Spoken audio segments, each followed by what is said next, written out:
Hello everyone, this is Dante and you're watching Dante Raids. Today we're having our first collab with Roadblock. Welcome Roadblock to our channel. Thank you for having me. I'm super excited to be here. I've been very impressed with how you've been doing in the free-to-play challenge. So I was very excited to have the opportunity to talk to you. I'm very excited that you accepted the offer to come to the channel to talk about Raid and the challenge we're going through right now. The first thing that I would like to ask you is about the differences between the challenge last year, that was epic only, and this year that is a more realistic gameplay, to be fair, because we have all the champions that we can get.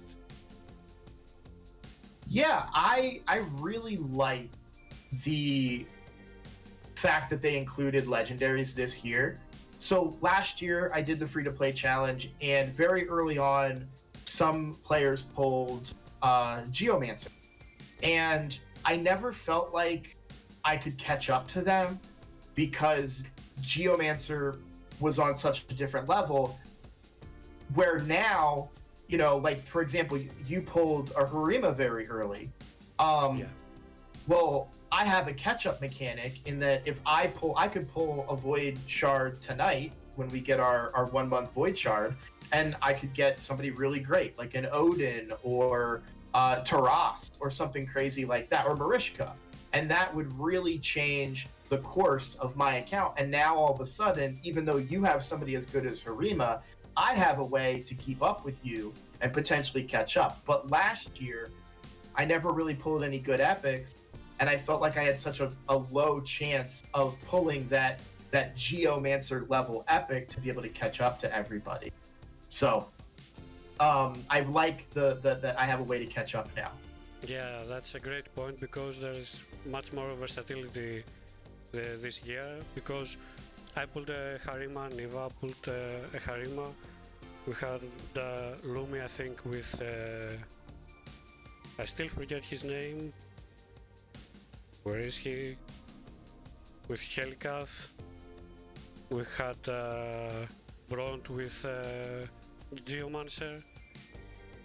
Like, we have a lot of versatility in how to tackle the game.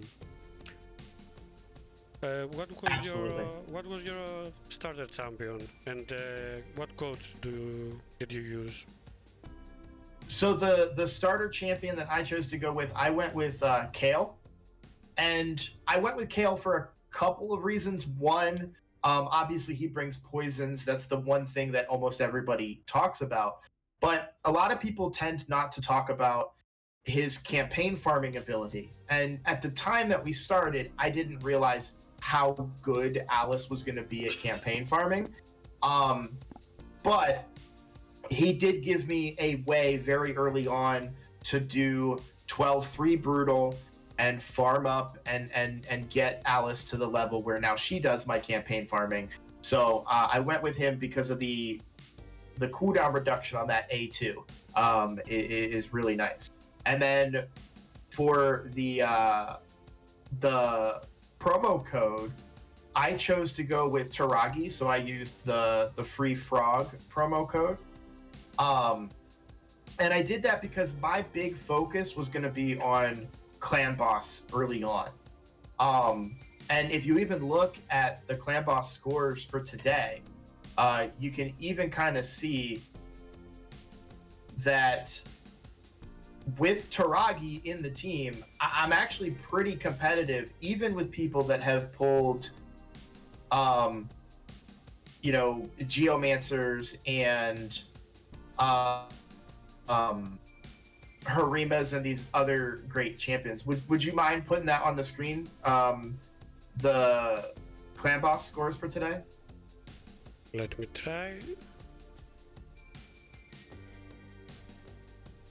Ah, you mean in the game? I was trying to get the leaderboards.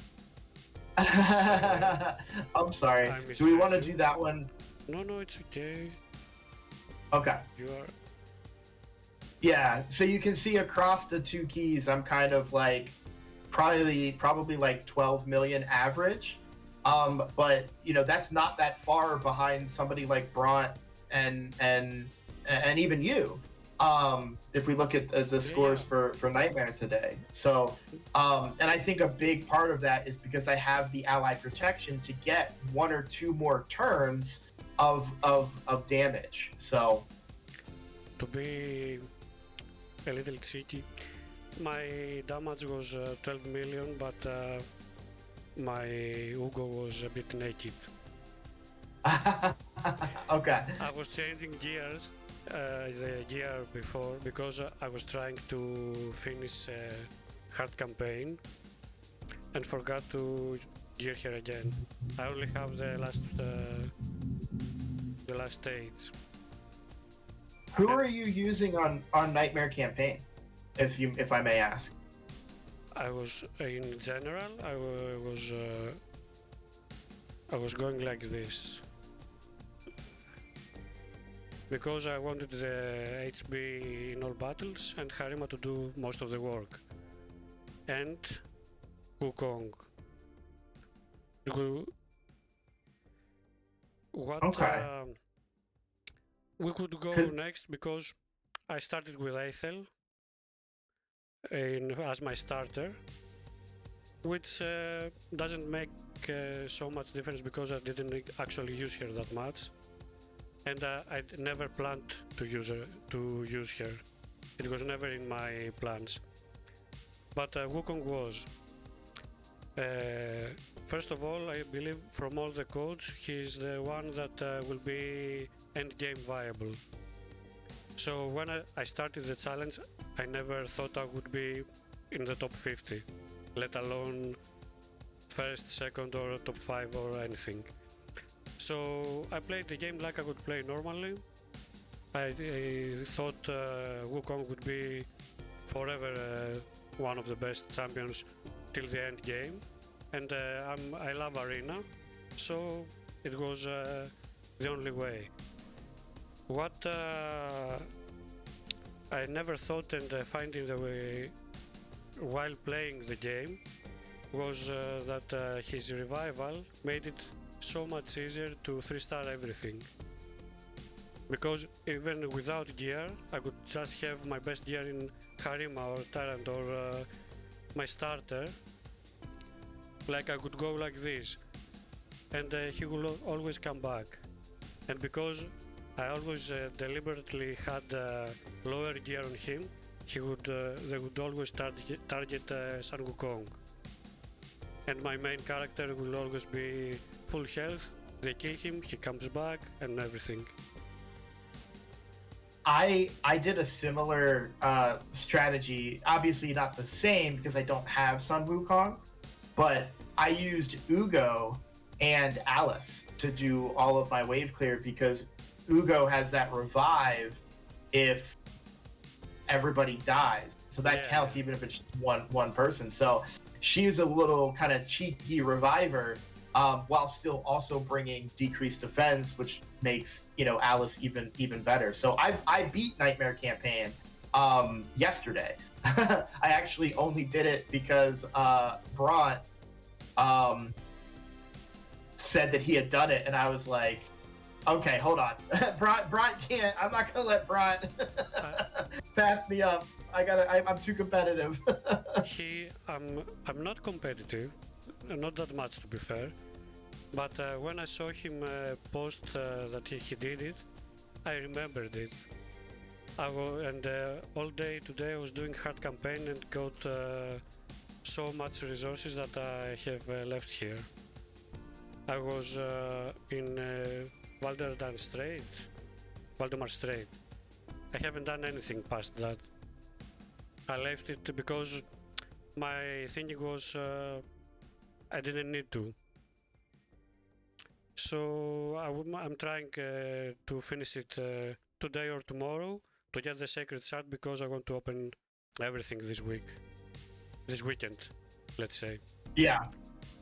About Ugo, want to hear something funny? She's the worst companion to Sun Wukong in a team. Do you want to imagine why? which is Why? because sometimes I'm in the arena, she is the last to die, I want to revive everyone, he revives himself and I can revive the rest. And I didn't know about that interaction. That's funny. yeah, it didn't cross my mind either, but in live arena I got smacked today. Hugo was the last alive and he said, perfect, I will revive everyone. And just before I managed to do it, Sang got up and we got smashed. So that was funny. Mm. So, do you want to say anything on my account? How I progressed, how I tackled stages, or anything? Yeah, I would love to see. I'd love to see the builds that you have on your champions. That's something that, as somebody from the outside, kind of looking in, I'm always curious when I see people at the leaderboards. Like, I wonder what they're doing. Yeah, most of my builds are mediocre at best, I would say, and they're changing every day.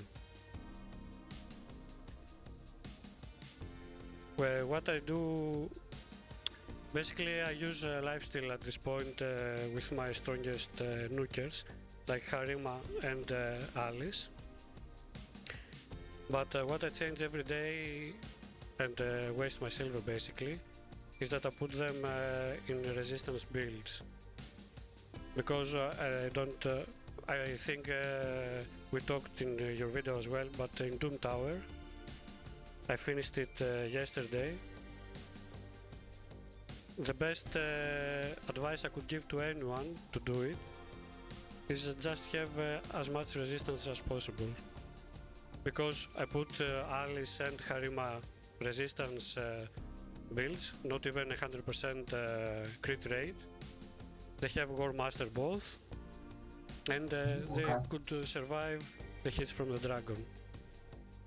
They wouldn't get their skills reset. I put on cooldown, let's say, and it made my life much easier. I don't know if you're doing this or something similar to it, but I find that resistance it's so important. I didn't do it on purpose, but I did find myself with a lot of resistance because I just had a resistance banner, I think, and Yeah. I was pleasantly surprised by how much that helped keep me alive in a lot of content that I otherwise shouldn't have been probably doing.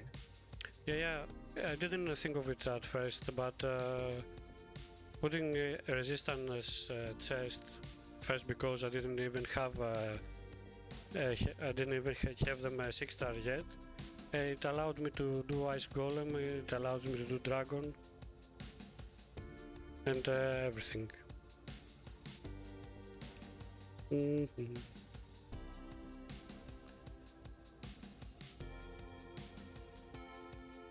Are you doing the Iron Twins?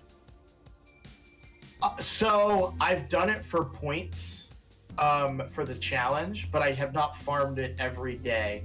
I've felt like the energy cost is not worth the reward because you're talking about one of the baby soul stones every couple of days. It's too much energy. I'd rather develop the account in other ways because the reality is that soul stone's not going to give me anything useful anyways. I totally agree with that. I have done up to stage 9 in some cases. I think only in Magic because I have Harima and their negative affinity, but I did it only once just to get the extra rewards that are I think in stage 9, 6, 3, I don't remember now, but I just did it just the one time. I'm not farming it for now. Pretty much my entire account, all of my 60s are Magic Affinity, except for Morag Bronzelock. So I've been really struggling with force affinity as of late. Yeah, I had that in mind when 6-starring my champions. My only problem right now is that I have a challenge. Upgrade the first champion. I 6-star my Harima before I got to this part of the challenges, so I have to do another one. And I don't have a first champion to that I think is worthy to 6-star right now, at least. Yeah, I have yet to really pull one other than. Except I do my second Harima. You pulled a wait, so you not only did you pull Harima, but you also pulled a duplicate Harima? Yes, I thought you knew. You didn't know. I did not. I knew you pulled one. I didn't know you pulled a second one. Yeah. I pulled my second Harima only a few days after. Oh wow! I even made a poll what to do with her. But most I would build her. It's really hard, and to your point before, it's really hard to ascend them. Yes, yeah, so that's true too. For now, she's in the vault. I put some levels in her, but 6-starring her is definitely not the priority. I think for now, because if you see what I have 6-starred, I really lack support. Like my supports are not built. I'm not using them anywhere apart from faction wars. My team is this 6 with Ugo,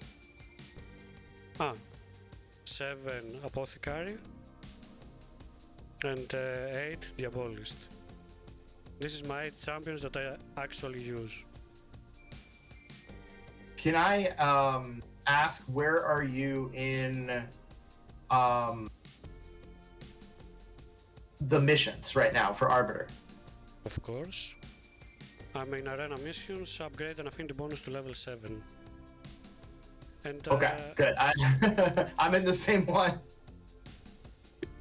You know, at first I didn't push arena at all, and I only started pushing this Monday, this week. I was gold 1 up to this week. Now I'm gold 3, and if I manage to go gold 4 before the reset, because it's actually pretty hard. Except when you fights like this. My thinking. Go on, please. Oh, I was just gonna say I'm in the exact same boat. Well, not exact same. I'm still gold 2, but I'm pushing hard to try and get into 3. But it's my understanding that if we can kind of keep picking our battles and grind our way to gold 5, there are a lot more free wins in gold 5, is my understanding. Yeah, that's what I heard as well. But my thinking for not pushing in the beginning was that I knew about the early arena missions that didn't need for you to be in gold. So I stayed deliberately behind and finished most of the missions like in a couple of hours. Because I was so far ahead of my enemies that I was really farming, nothing more. Gotcha. You want to see my builds before?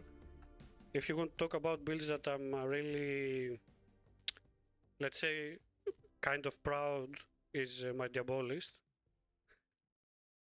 You would say why? This is my fastest, and she's at level 40. And even in live arena, nobody ever bans her because she's level 40, and I always go first. And she has a very high speed with 105, so it's easy to make her fast. Yeah, I saw that she was 260. That's I think faster than even my Ugo. and that's my fastest champion right now. That's awesome. I'm sleeping a little bit on turn meter boosting. I need to be better about that. I do have a Doom Screech, but I haven't built him. I got this with seeds. Yeah, I saw a lot of you guys did. Mine was flat stats, unfortunately, so my boots were no good. But I did see that. I even re-rolled them, I think, too. But even Brought also got speed feral boots, which was really cool. So yeah, that's great. How's Live Arena been going? I actually like it very much. I don't know about others. Sometimes it's actually kind of hard because we are level 50, level 51 or whatever, and we get some people at level 99. So it's not always that fun. But I actually like it because there are so many resources here. You get energy every day. You get gear, because one of my chests that are waiting, one chest that is waiting to be upgraded, it's from here. Let's see. 6-star, attack, crit damage, speed. And I got it just today from Live Arena. From Zeal gear set. And I think it's great. Sure. Especially for someone like me that it's not all day on the PC. Even the 20 multi-battles is actually pretty valuable for me. Yeah, no, I've been doing it every day as well. I try to get my 5 wins to get that chest, and I got lucky. So there's that legendary book that has a chance to drop, but you only get it once a month. I actually hit that legendary book in the bronze chest. I think it's a myth. It doesn't exist. I have been. Well, I am the proof. I have been farming Live Arena, even on my main account. I'm in Gold 4, of course, every single day. Hey, and haven't got even one book. I would be happy to trade you the legendary book for one of your Harimas. Let's make it happen. I could give you one Harima. I don't need 2 of them.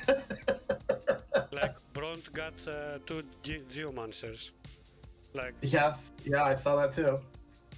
Like that's nice. Mm-hmm.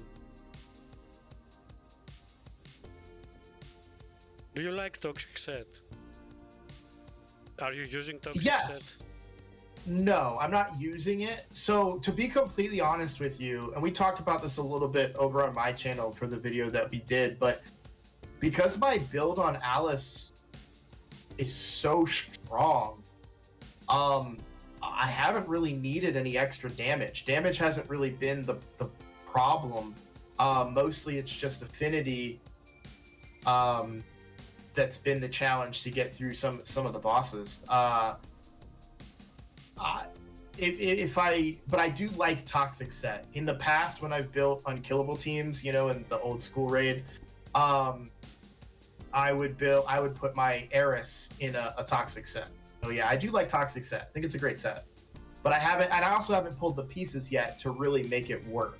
If I was able to get like a, HP, speed, accuracy gear that was toxic and throw that on like my Ugo, yeah, I think that would be awesome. I always used Toxic Set with my Apothecary, even in the older days.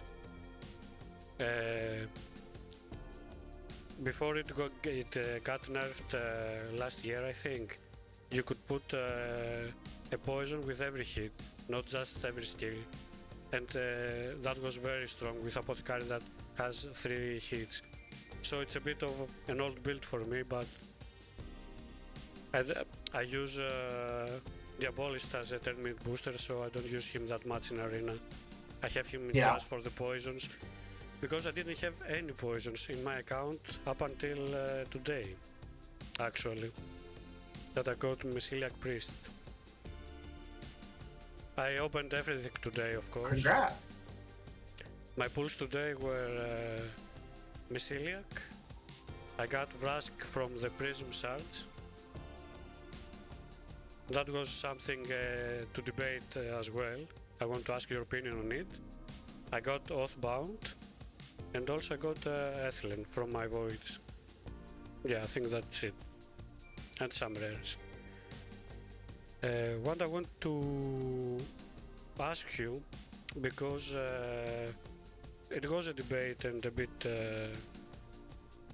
not everyone has the same opinion. It's about Sun Devil turn attack tournaments. They give a guarantee epic, basically, if you max it, and a chance for a very good chance for a legendary. Are you in on it? Are you not? Oh, absolutely. Yeah, that's how I got Delaja on my channel when we were talking about that earlier. I think that I think absolutely you should be putting your energy into doing Sand Devil to get what is essentially a Sacred Shard for very minimal resources. You know, if you were to ask me, it's actually 3 times better than a Sacred Shard. It's 6% a legendary to 94.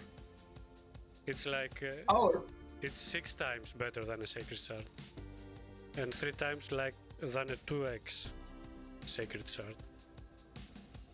Well, no, a regular Sacred Shard is still 94% epic and 6% legendary. Is it not 2%? No, it's 6% for a regular Sacred.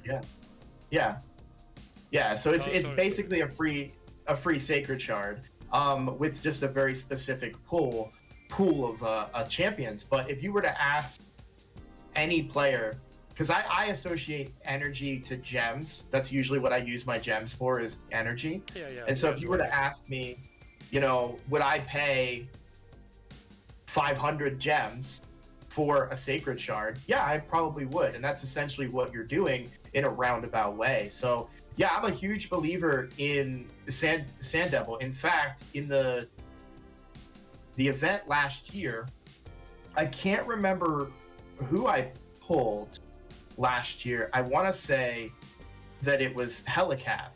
Or no, sorry, not Helicath. What's his name? He's a Demon Spawn. I'll find him here in just a second. Hefrak. I knew it started with an H. So last year I pulled Hefrak. Now, of course, I couldn't use him, which was unfortunate. But that was a really good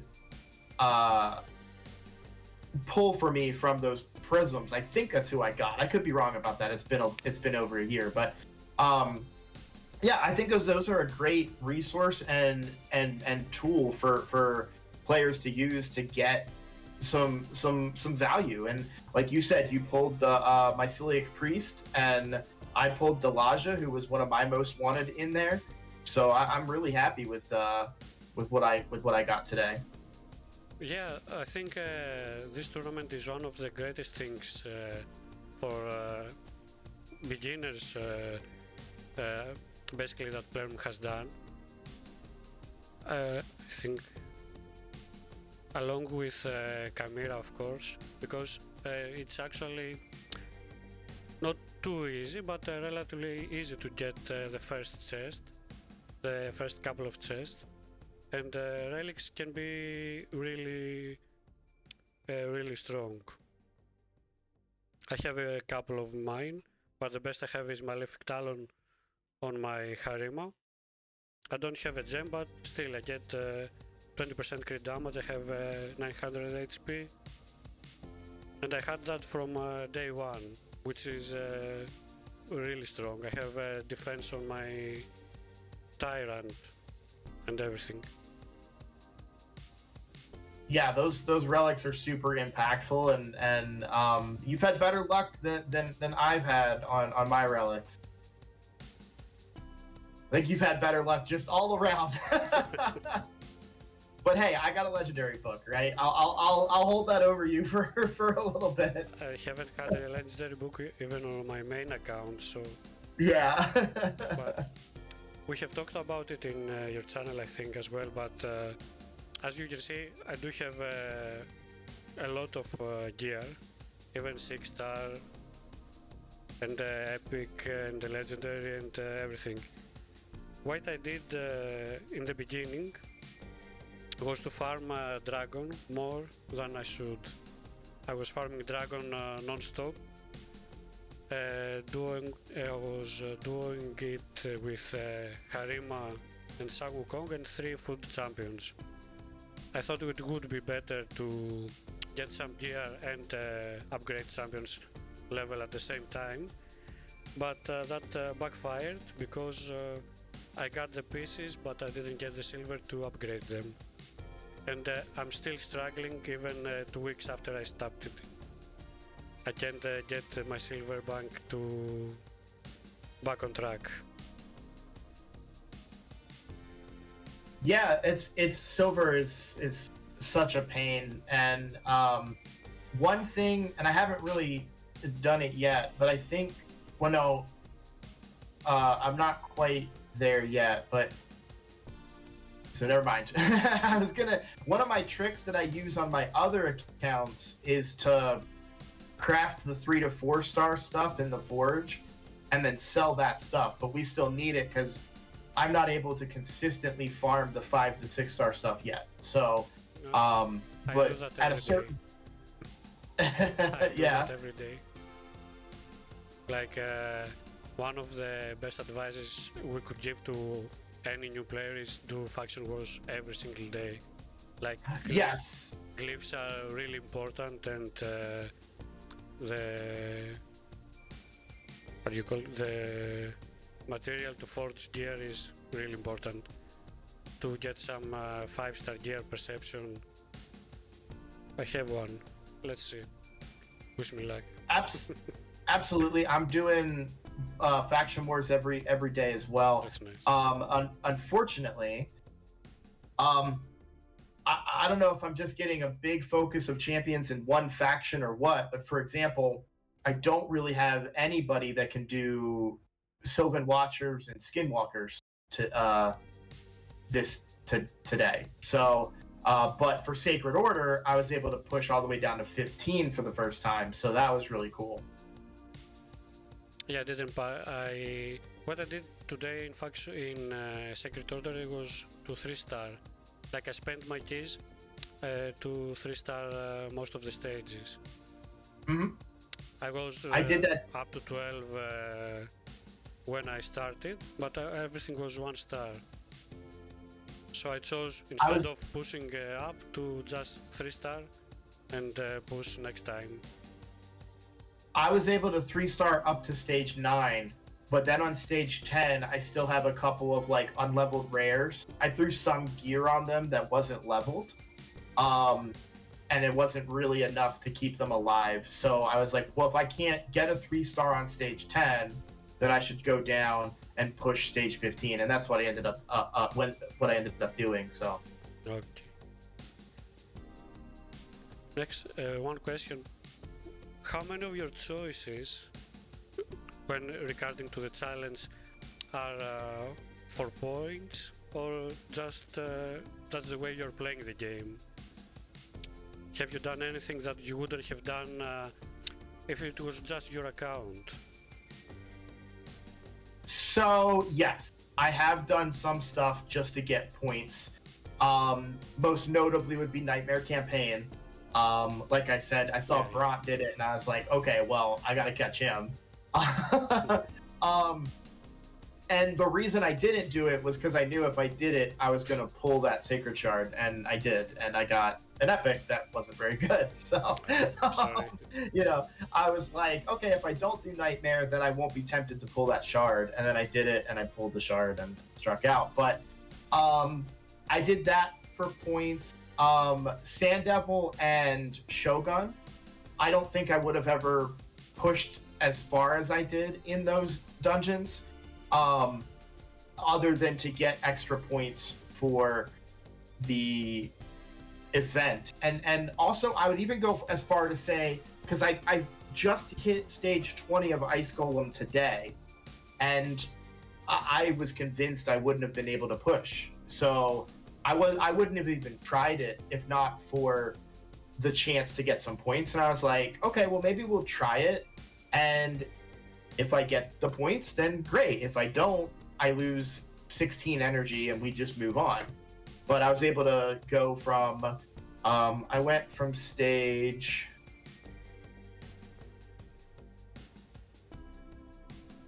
yeah, I went from stage 15 to 20 today. Oh, that's perfect. I did some climbing as well in dungeons because they posted that the reset was today, I think. Correct. Yeah, and I haven't touched Ice Golem in some time. Like I did most of the dungeons I did just for the missions. They asked me to do it, I did it. So apart from that, I did just Dragon and campaign the past 10 days basically, because I was really behind on 6-starring champions. So it was actually kind of tough in that aspect.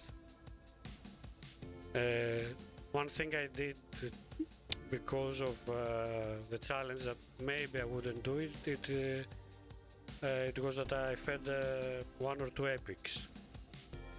That I think. Wow. Yeah, because as I told you, the mistake that I did for not farming campaign enough, that held me behind, was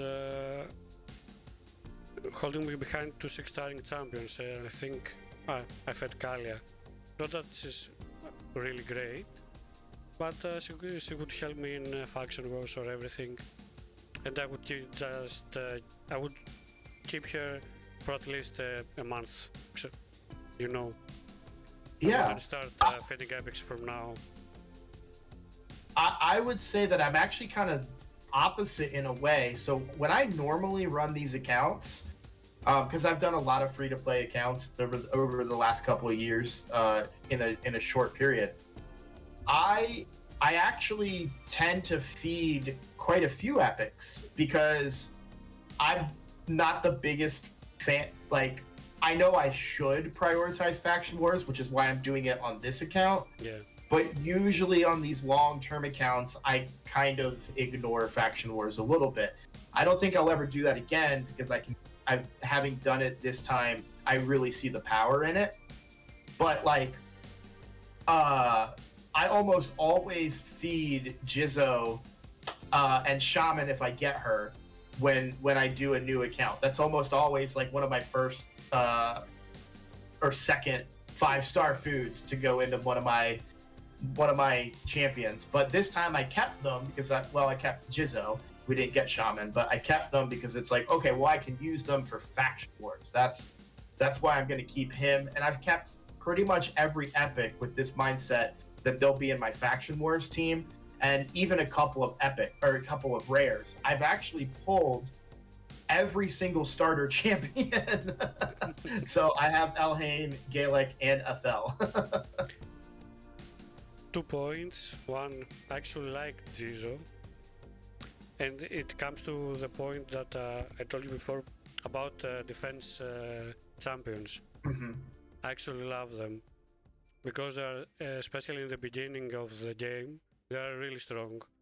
Like, if you put some decent gear on Jizzo, you could do even good in arena. They will never kill you. Yeah. I mean, early arena, of course, not gold 5. And the second point is, as I told you before, I'm playing Raid since 2020. I hate Kale. I haven't 6-star Kale. I haven't 6-star Kale even on my main account. And I have almost 450 6-star champions. And he's still level 50. I don't know why I don't like him. I mean, we all have our opinions, you know. Like I'm not a big fan of Athel because of the AI, you know, for campaign farming. But you know, I've had honestly my favorite starter champion is Elhain. She is absolutely my favorite. I like her. I think she's probably the best of the three in PvP, I would say. Definitely. I'm not Definitely. willing to. Oh, good. I'm glad that you agree. I'm not super confident in that take, No, but no, she is because she has two AoEs. If you Yep. build her right, nobody will leave. when I first started playing the game, I picked Elhain simply because I like I like archery. Like I like Yeah. any like if I play a game, I usually pick an archer, a hunter.